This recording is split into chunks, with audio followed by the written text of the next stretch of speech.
তারা বলবে আল্লাহরে বলো আল্লাহ যেন আমাদেরকে মরণ দিয়ে দেয় জাহান্নামে। মালিক বলবে ইন্নাকুম মাকিসুন, চুপচাপ আযাব ভোগ করো। এবার তারা বলবে জাহান্নামের প্রহরীদেরকে ডাক দিয়ে লাভ হয় নাই, মালিককেও ডাক দিয়ে লাভ হয় নাই। উদউ রাব্বাকুম ইখাফফিফ আন্না ইয়াওমান মিনাল আযাব, রবকে ডাক দাও, রব আমাদের আযাব হালকা করে দিবে। কেন না রবের চাইতে দয়ালু আর কেউ না। এবার তারা ডাক দিবে আল্লাহকে।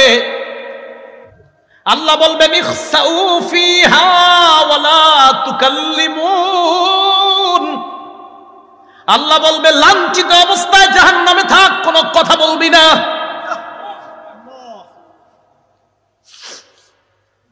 রব বলবে কথা বলবি না, চুপচাপ থাক।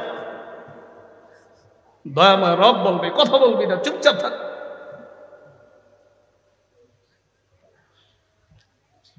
আমি তোমাদেরকে কি সতর্ক করি নাই?